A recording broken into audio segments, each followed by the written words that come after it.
அப்படி நீங்க நினைக்கிறதுல தப்பில்ல ராஜா. ஆனா என் மனசு அதுக்கு ஒத்துக்கல. அதுக்கு காரணம் என்ன ராணி? என் மனசு தப்பு இல்ல, என் வார்த்தை பொய் இல்ல, என் காதலும் பொய் இல்ல. இந்த உலகம் சாட்சியா, கடவுள் சாட்சியா ஒண்ணு மேரேஜ் பண்ணிக்கணும்னு நினைக்கிறேன். அதுக்கு எங்க அம்மாவும் சம்மதிச்சுட்டாங்க. அப்படி இருக்கிறப்ப நீயே வேண்டாங்கிற? இல்ல, என் மேல உனக்கு நம்பிக்கை இல்லையா? அதுவும் இல்லைன்னா என் மேல உனக்கு இஷ்டம் இல்லையா? சொல்லு ராணி. அது இல்ல ராஜா, அது இல்ல. அசுத்தமானவள் சுத்தமான இடத்தை கணக்குப்படுத்த கூடாது. அவள் புனிதமான இடத்தை நெருங்கவும் தகுதி இல்லாதவள். ராணி, என்ன சொல்ற நீ? பாடி போன பூவ பூஜைக்கு எடுக்கலாமா? எச்சில் பழத்தை கடவுளுக்கு படைக்கலாமா? அதே மாதிரிதான் நானும் புனிதமான அன்புக்கு அருகதை இல்லாதவன். நீ சொல்றது ஒண்ணு எனக்கு புரியல. புரியும்படி சொல்லணும்னா காம வெறி பிடிச்சவங்களுக்கு பலியானவல்ல ராணி. அதிலும் நான் கொலைகாரி, ஜெயில் தண்டனை அனுபவிச்சு வெளியே வந்திருக்கிற பழைய குற்றவாளி. I can't believe. இதை என்னால் நம்ப முடியலையே. பால் போல வெண்மையாக, குழந்தை போல கபடம் இல்லாத, பூ போல மென்மையாக உள்ள உன்னை இந்த மாதிரி உள்ளவன்னு நம்ப முடியலையே ராணி. வாழ்க்கையில நடந்ததை நம்பாம போகலாம், ஆனா நம்பாததுனால அது நடக்காத சம்பவமாகுமா என்ன? அது சரி ராணி, அது எப்ப நடந்தது, எப்படி நடந்தது? எப்படின்னு கேக்குறீங்களா? கேளுங்க. எனக்கு விஜயபுரம் எந்த கஷ்டமும் இல்லாம வாழக்கூடிய ஆஸ்தியும் ஐஸ்வர்யமும் எங்களுக்கு இருந்தது. எங்க அப்பா 10 பேர் பாராட்டக்கூடிய பெரிய உத்தியோகத்தை பார்த்து வந்தா. எங்க அப்பா மகாலட்சுமி ரொம்ப நல்லவங்க. வயிற்று வலியால மிகவும் கஷ்டப்பட்டாங்க. எத்தனையோ பெரிய பெரிய டாக்டருங்க வந்து பார்த்தாங்க. ஆனா அம்மா வயிற்று வலி குணமாகல. அன்னைக்கு ராத்திரி அப்பா ஊர்ல இல்லாதப்போ என் அம்மாவுக்கு தாங்க முடியாத அளவுக்கு வயிற்று வலி அதிகமாயிடுச்சு. எங்க குடும்ப டாக்டர் காலையில இருந்து அம்மா பக்கத்திலேயே உட்கார்ந்துகிட்டு இருந்தா. அன்னைக்கு ராத்திரி 10 மணி அளவில் மம்மி மம்மி மம்மி அங்க காலையில இருந்து அம்மா நிலைமை பார்த்தா எனக்கு ரொம்ப பயமா இருக்கு. ஆபத்தான நிலைமையில இருக்காங்க. நான் எழுதியிருக்கிற இன்ஜெக்ஷன் மணிக்கு ஒரு தரம் போட்டா விடியதுக்குள்ள ஆபத்துல இருந்து தப்ப முடியும். மருந்து வாங்கிட்டு வர யாராவது இருக்காங்களா? வேற யாரும் இல்லை, எழுதி கொடுங்க, நான் வாங்கிட்டு வரேன். நீயா இந்த நேரத்துல தனியா போறியா? என்ன பத்தி கவலைப்படாதீங்க அங்கிள். உடனே கொண்டு வரணும். நேரம் ஆயிடுச்சுன்னா அம்மாவை காப்பாற்ற முடியாது. உடனே வாங்கிட்டு வரேன்.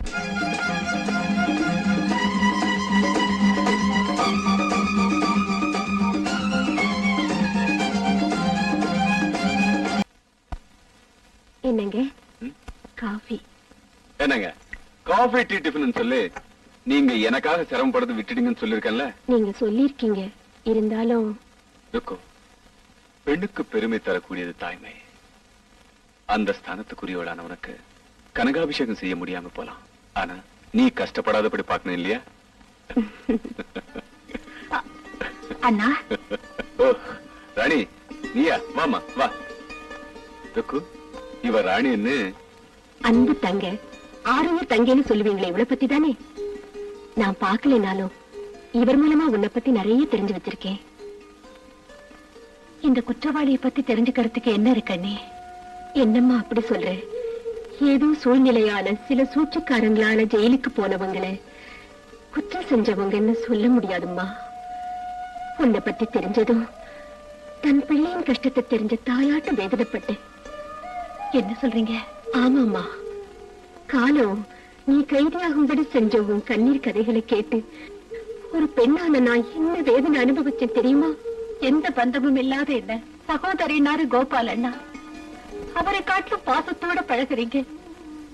ஊர் மக்களை மட்டுமல்ல உலகத்தையே வெறுத்து விரக்தி அடைஞ்ச எனக்கு உங்களை பார்த்தா மனிதாபிமானம் இன்னும் சாகலேன்னு தோணுது அண்ணி. பாரம்மா, வாழ்க்கையில மிச்சமாகிறது மனிதாபிமானம் தானே. உட்காரு, காஃபி கொண்டாரு. அண்ணா, ஒவ்வொரு நாளும் ஜெயில எத்தனையோ குற்றவாளிகளை பாக்குறீங்க. ஆனா என் மேல அன்பு என்ன மட்டும் சகோதரின்னு சொல்றீங்களே, எதனால? உன் நாட்டம் தங்கையை பறி கொடுத்தேன், அதனாலதான். அண்ணா. ஆமாம்மா, எனக்கு இருந்த ஒரே ஒரு தங்கைய, அரும சகோதரியை உயிருக்கு உயிரா பாவிச்சேன், அன்பாக வளர்த்தேன். எங்க பாசத்தையும் அன்பையும் பார்த்து சகிக்க முடியாத தெய்வம் ஒரு தீபாவளி அன்னைக்கு ஆக்சிடென்ட்ல அவளை எங்கிட்ட இருந்து பிரிச்சுட்டாங்க. உன்னை பார்த்த மறுகணத்துல இருந்து எனக்கு என் தங்க ஞாபகம் தான் வந்தது. பிரிஞ்சு போன அவ திரும்பவும் வந்த மாதிரி தோணிடுச்சு. அதனாலதான் உன்னை அன்போட சகோதரின்னு கூப்பிட்டேன். நீயும் என்ன அண்ணான்னு கூப்பிடுற.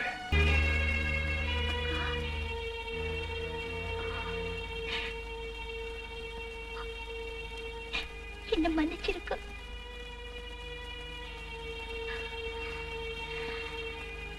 தப்பு உண்மையில இல்லடியே, என் மேலதான்.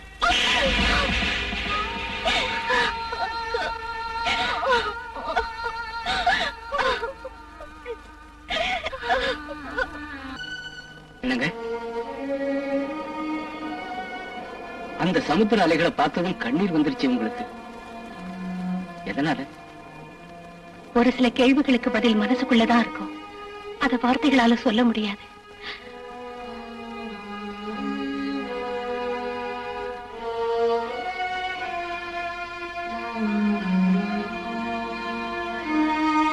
அந்த கடலை விட ஆழமான மனசு உங்களுக்கு இருக்குன்னு எனக்கு தெரியும். என்னைக்காவது ஒரு நாள் உங்க மனசுல மறைஞ்சு கிடக்கிற உண்மையை நான் கண்டுபிடிப்பேன். உங்களுக்கு ஆதரவா இருப்பேன். நான் அப்பவே நினைச்சேன் அவ அழகுக்கு ஏத்த புருஷன் கிடைப்பான்னு. எல்லாம் அவ்வளவுதாங்க. அந்த பையன் பெரிய பணக்காரனா.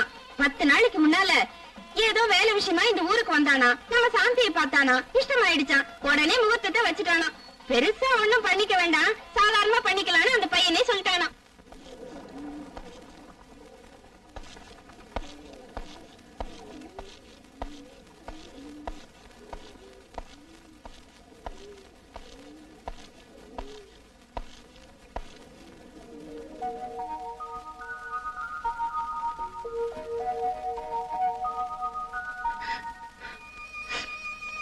மாப்பிள, எங்க மக சாந்திக்கு கஷ்டம்ங்கிறது என்னன்னு தெரிஞ்சுக்காத அளவுக்கு ரொம்ப செல்லமா நாங்க வளர்த்துட்டோம்.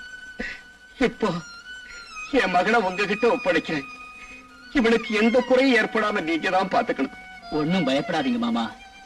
இவ்வளவு செல்லமா வளர்ந்த உங்க பொண்ணுக்கு ஒரு கஷ்டமும் ஏற்படாம நான் பார்த்து. நான் எவ்வளவு பெரிய பாக்கியசாலி. இந்த சுகம் எனக்கு கிடைக்கும்னு நான் கனவுல கூட நினைக்கலீங்க. சுகத்தை நாம 2 பேரும் அனுபவிச்சா போதாது, என் ஆத்ம நண்பர்கள் அவங்க 2 பேருக்கும் கூட நீ சுகத்தை கொடுக்கணும்டி. என்ன சொல்றீங்க? என்ன நீங்க சொல்றீங்க? நான் சொல்றது என்ன உனக்கு புரியலையா என்ன? பேருக்கு என் மனைவி ஆனாலும் படுக்கையில மட்டும் எங்க 3 பேருக்கும் மனைவிதான். அப்படி சொல்லாதீங்க. உங்க கையாலே தாலி கட்டினீங்க. உங்களையே நம்பி பெற்றவங்களையும் பிறந்த ஊரையும் விட்டுட்டு வந்த எனக்கு துரோகம் செய்ய நினைக்கிறது பாவம். நடக்காதுன்னு நீ நினைக்கிற? அவர்கிட்ட எதுக்காக சொன்னேன்? உன்னை பத்தி உண்மை தெரிஞ்சும் ஒரு நல்ல இதயத்தோட உன்னை விரும்புறவர்கிட்ட அப்படி ஏம்மா சொன்னேன்?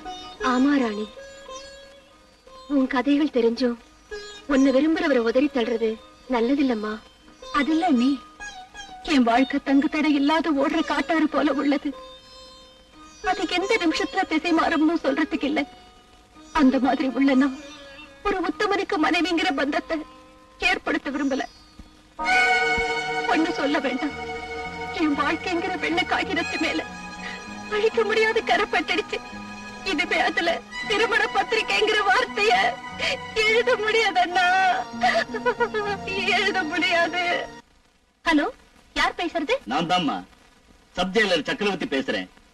என் ஒய்ஃபுக்கு உடம்பு சரியில்லாதனால திருமதி கோபால் அவர்களின் சீமந்தத்துக்கு வர முடியல. இந்த விஷயத்தை அவர்கிட்ட சொல்லி மன்னிக்கணும்னு ஜெயில இருந்து போன் பண்றேன். என்ன சக்கரவர்த்தி சார், நீங்க ஜெயில இருந்து தான் பேசுறீங்களா? கல்லுடைக்கிற கைதிங்க கலாட்டா பண்றாங்கன்னு போன் வந்ததும் கோபால் என்ன புறப்பட்டு போயிட்டாரு. அப்படியெல்லாம் இன்னைக்கு நடக்கலம்மா. மழை பெய்யும்போது கைதிகளை கைதில இருந்து அழைச்சிட்டு வந்துட்டோம். அதோட சக்திகள் சண்டைக்கு அப்புறம் ஜெயில எதுவுமே நடக்கலம்மா. எவர்த்தையும் பர்ஃபெக்ட்லி நார்மல்.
அண்ணா, இதென்ன குடும்பம்?